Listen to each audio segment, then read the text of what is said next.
significa la verdad de las cosas traducida en palabras. Así. Pero ¿cómo cambió todo el término, verdad?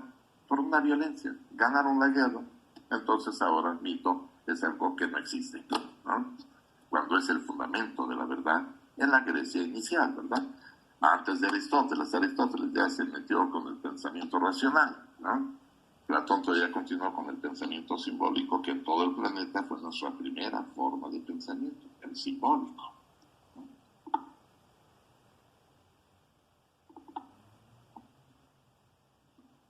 Otra palabra más pertinente a nuestros temas es la palabra justicia, que si la vemos en latín, su raíz es jus, justitia, ¿no? Justicia. Y claro que en latín, pero muy recientemente, o sea, en los últimos años, todavía en el medioevo, el latín era la lengua normal, ¿no?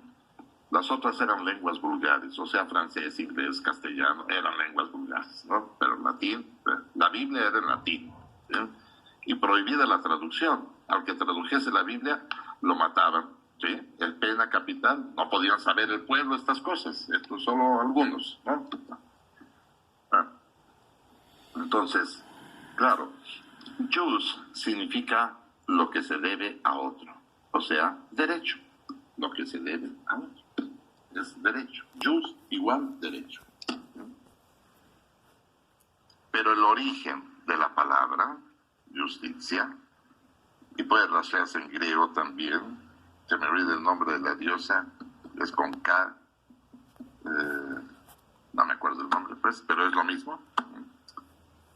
Y en náhuatl también es lo mismo, ¿eh? O sea que en todo el planetita tenemos lo mismo. Es el canto. La ley es el canto, ¿no? Flor y canto es la filosofía, si se acuerdan de eso. Flor y canto. Flor es el mundo de los hechos, canto es el deber ser. Punto, ¿no? Ahí está. Bien.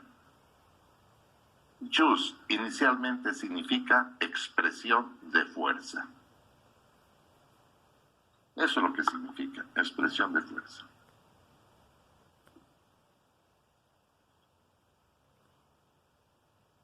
Antes, nuestro fiscal se llamaba Procurador de Justicia. Y cuando dictaba sus conclusiones decía, jodan a esta persona, metan a la cárcel. Que el vínculo matrimonial se disuelva. Que esta persona devuelva el bien. Que se salga de la casa porque no ha pagado las rentas, ¿no? O sea, el que expresa la fuerza es el juez. El que administra la justicia, administra la violencia estatal, expresiones de fuerza. De ahí que haya un problemita con este chico que hizo los mandamientos del abogado, se me olvida su nombre, disculpen, pero de cualquier forma, uno de estos dice, cuando hay un conflicto entre el derecho y la justicia, opta por la justicia. No tiene conciencia de las palabras. Porque entonces lo que realmente está diciendo es cuando hay un conflicto entre la violencia y la violencia, usa la violencia. O sea, lo mismo, porque jus y justicia son la misma terminología, ¿eh? Pero hay que tener conciencia de estas palabras. Por eso referí a este aforismo de Karl Kraus. Esto me ha ayudado muchísimo en la investigación. Y un buen ejemplo de ello es nuestra realidad cultural. O sea, se piense. Luego de 300 años de colonia, de dominación española, ¿no? Desarrollamos una guerra. Y una guerra que es conocida como insurrección, ¿no? Es la insurrección. De hecho, en la Ciudad de México, la calle más larga es la avenida Insurgentes. 28.8 kilómetros, ¿no? De dimensiones. O sea, no es cualquier calle, ¿no? ¿Cuál es el antónimo de insurrección? Se los dejo de tarea.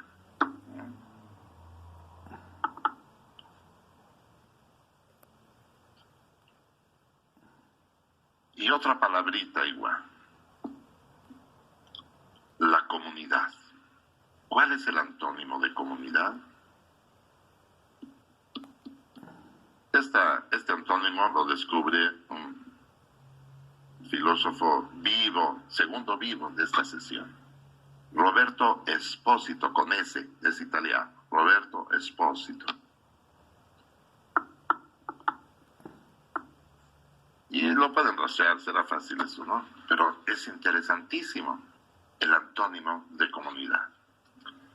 Pero voy a referirme al antónimo de insurrección, que no es tarea. El antónimo es resurrección. Insurrección, resurrección. Entonces aprecien lo siguiente. España estuvo 800 años bajo dominio islámico. Y al término con Isabel, la muy católica, y Fernando, renace una España cristiana. Luego de 800 años. Aquí estuvieron 300 años y no renacimos.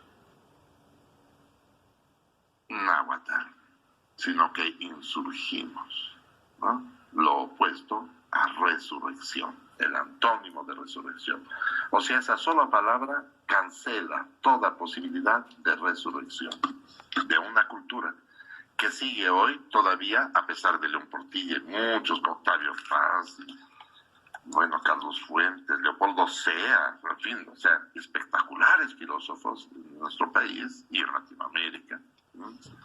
A pesar de ello, las culturas originarias siguen hasta hoy condenadas, ¿no? No sabemos gran parte de nuestra historia y debemos de saberla, por supuesto. Un vivísimo ejemplo de esto es un francés, que eso es lo que da coraje. Espero que los motive también esto, ¿no? Se llama Jacques, voy a tratar de deletrearlo, ¿eh? Jacques, Jacques. Y el apellido se escribe Lafalle con Y, Lafalle, Jacques. Y quien me orientó cómo se pronuncia fue Floris Margada. Me dice, Jacques Lafitte. Bueno, se pronunciará Lafitte, no sé, pero se escribe Lafalle. En Fondo de Cultura debe estar el texto que se intitula, fíjense qué desgracia, se intitula Quetzalcóatl y Guadalupe, la conciencia nacional de México. O sea, ¿cómo es posible que un francés que ganó $5,000 mensuales haya hecho este trabajo y después lo tuvimos que traducir al castellano con un prólogo de Octavio Paz? ¿No? ¿Por qué no hicimos nosotros ese trabajo? ¿No? Pero ahí está la insurrección. Ahí mismo está la insurrección. La primera bandera es Guadalupe. Guadalupe Virgen. Para estos fines recomendaría una trilogía de un uruguayo fantástico, Eduardo Galeano. Es muy conocido por un libro que se llama Las venas abiertas de América Latina, que hay que leer, ¿no? Pero esta trilogía es fantástica. Memoria del Fuego. No sé yo. 3 volúmenes. Memoria del Fuego. El primero se intitula Los Nacimientos, el segundo Las Máscaras y algo más, y el tercero El Siglo del Viento, y termina en los años 70, esta trilogía. Ahí se aprende mucho de estas cuestiones, ¿no? Porque va desde el origen mismo, de los pueblos autóctonos nuestros, ¿no? En fin, que el aforisma nos va a servir de mucho para hacer investigación y tener conciencia de las palabras, ¿no? Voy a adelantarme iba a decir que hasta la próxima semana, pero lo vamos a hacer de una buena vez, ¿no? Entonces, jus como expresión de fuerza, ¿no? Cuando se evalúan las prescripciones jurídicas, se van a evaluar porque nosotros somos, al final de cuentas, aunque no parezca, lo que estamos estudiando en realidad, más allá de las apariencias, es la violencia y sus relatos. Eso es lo que hacemos, violencia y sus relatos. Es facilísimo de evidenciar, ¿no? El teórico del derecho, aunque sea muy ingenuo,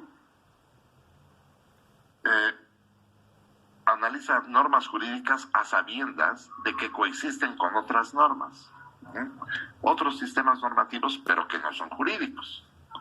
Y afirmará siempre, pero mis normas, las que yo estoy analizando, tienen una nota distintiva que las distancia de los demás sistemas normativos. ¿Y cuál es esta nota? Todo el mundo lo sabe, lo dirá inmediatamente. La coercibilidad. Esa es la nota que distingue. Ese es un craso error, ¿no? Totalmente. Porque las normas del crimen organizado me parece que son coactivas también, ¿no? Me parece, ¿no? Y si recuerdan su infancia y no hacían la tarea, había consecuencias, ¿no? También, ¿sí?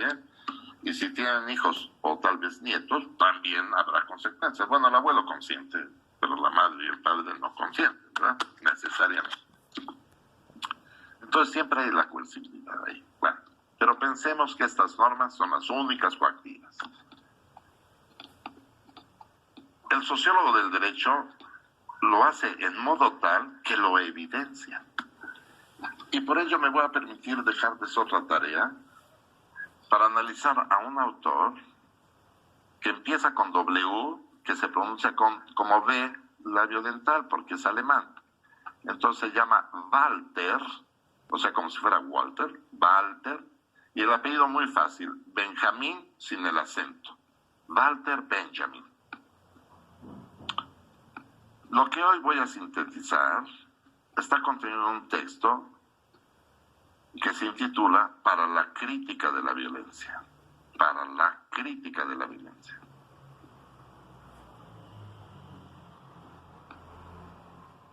Tiene un segundo texto, del cual voy a dejar tarea, que se intitula Tesis de Filosofía de la Historia.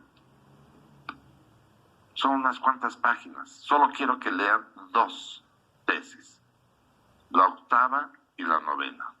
Octava y novena tesis. Y la octava solo me interesa que lean hasta el primer punto. Es decir, punto y seguido o punto y aparte, depende de lo que detecten en Google, porque todo está en línea, ¿no? Y el tercer documento que quiero que lean se denomina Destino y Carácter. Destino y Carácter.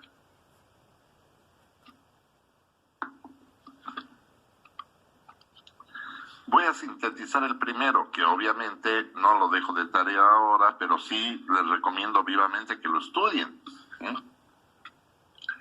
Y lo sintetizo en 3 conclusiones textualmente extraídas de Benjamin. Primera conclusión, con la cual se develará por qué somos estudiosos de la violencia y sus relatos. Primera conclusión.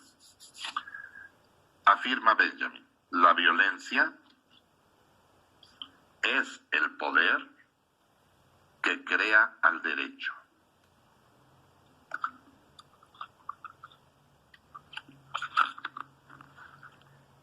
Y se convierte en aquel poder que lo conserva.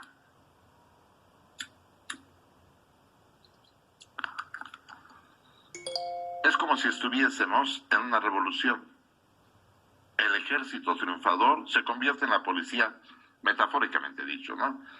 Que custodiará el nuevo orden, producto de esa revolución. ¿Sí? En ese sentido está planteado, didácticamente, claro. Segunda conclusión. Maestro, disculpe. Sí. Sí. Yaneli, adelante. Sí, ¿me podría repetir el nombre del primer libro? Solo anoté lo de la tesis y el tercero de Destino y Carácter, por favor. Claro que sí. El primer volumen se llama, que es el que estoy sintetizando, que son 30 páginas, no crean que es muchísimo. Se intitula Para la crítica de la violencia.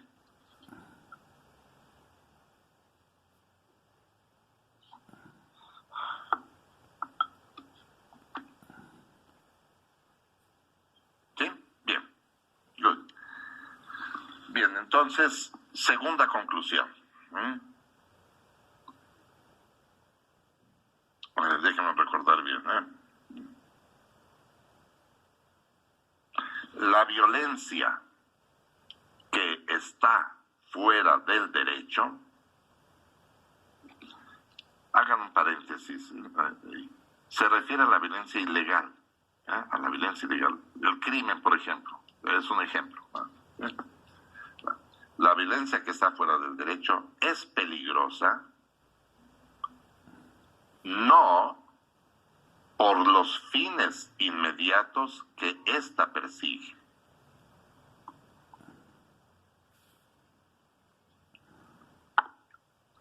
sino por su simple existencia fuera del derecho.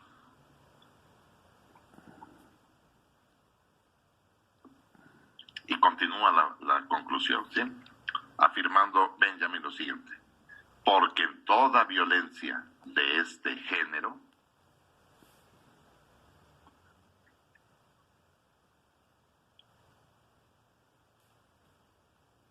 estará siempre presente el carácter de creación jurídica.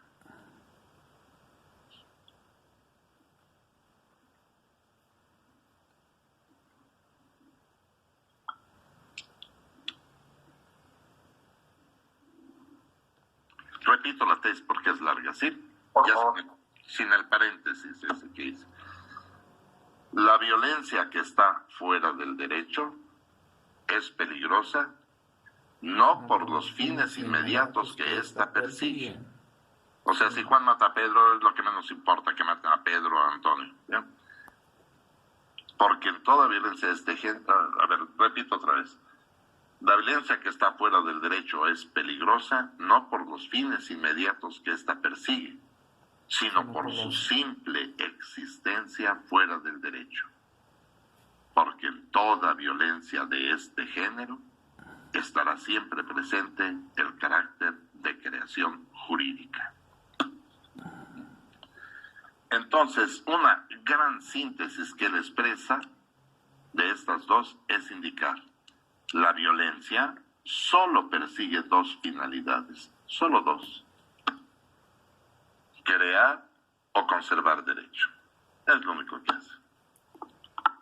Y por ello me interesa la tesis octava, en primera línea, las primeras dos líneas, ¿no? Nada más. Porque con ello voy a hacer la siguiente conclusión antes de retirarnos. ¿Bien? Raúl Zaffaroni, en diversísimos trabajos, sobre todo el que se conoce como tratado o el manual, siempre llegará a una conclusión. O sea, la ley, el deber ser, ¿sí?, afirma, es el ser que no es o que no es todavía. ¿Sí? Y claro que en mi tema eso se evidencia rápidamente. La impunidad mundial, no me refiero a actriz de México, Latinoamérica, sino Francia, Inglaterra, donde quiera, ¿eh? La impunidad mundial es 99.999 y todavía no contamos tráfico de armas y personas. Todavía no. ¿Eh?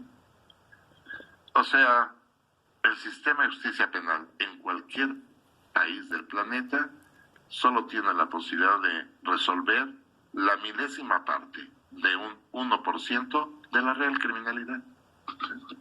O sea que es un desastre todo esto. Es el deber ser, ese deber ser, es el ser que no es o que no es todavía. Derechos humanos, todos somos iguales. Ya, finalmente, Zaffaroni mismo dice, claro, luego del Holocausto sí. ¿Por qué? Porque el poder es caprichoso y blancos mataron blancos. Cuidado con eso. Todos somos sapiens, ya, ¿no? No vaya a pasar lo mismo otra vez, ¿no? Pero a pesar de todos los derechos humanos, todos los escándalos que están pasando antes de las elecciones en la Unión Americana, bueno, pero los negros valen menos, ¿no? Y los matan, ¿no? Los están matando ahí, ¿sí? Por fortuna, esta tecnología que causa grandes estragos, filma estos acontecimientos, se difunde en las redes y pues hay que hacer algo al respecto, ¿no? Claro. ¿Sí? O sea que viene a haber ese problema. O sea, tesis octava develaría las cosas que Zaffaroni afirma ahí, ¿no? Son textos de los años 20 y 30, ¿eh? Murió después en España porque era judío también, salió de Alemania, pero llegó a España y ahí estaba Franco, o sea que una torpeza. Entonces, se suicidó, según la versión más próxima a los hechos, ¿no? O sea, son textos antiguos. Ahora, ¿qué estudió Walter Benjamin? Estudió letras. No otra cosa, letras. Pero escribe estas cosas, ¿no? O sea que tenía una mente brillante, ¿no?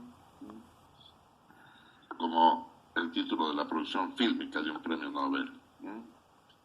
Que en inglés es Beautiful Mind, ¿no? Bueno, chicos, nos quedan 4 minutos. Yo espero que hagan su tarea. Pero con estas cuestiones que he dicho, claro que somos estudiosos de la violencia y sus relatos. Y ahora que vamos a ver la filosofía jurídica, pues evidentemente es la violencia el centro de atención de esta, ¿no? Y sus relatos.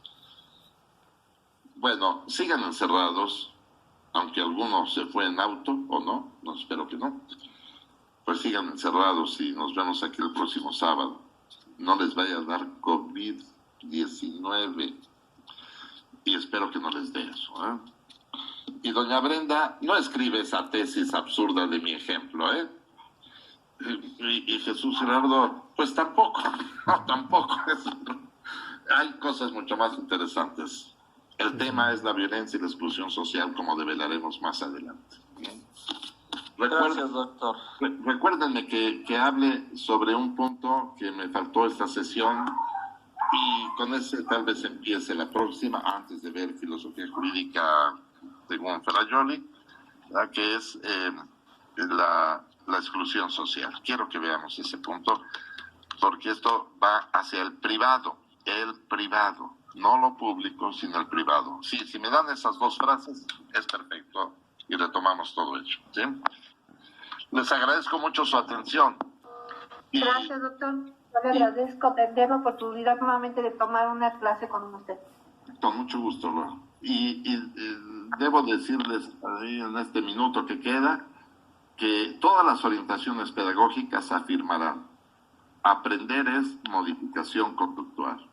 Lo que significa, si después de 5 semanas no cambian, no hice nada bien mi trabajo. O sea, tenemos que cambiar todos, ¿vale? Muy bien. Gracias por todo. Nos vemos el próximo sábado. Cuidaos mucho. Enciérrense.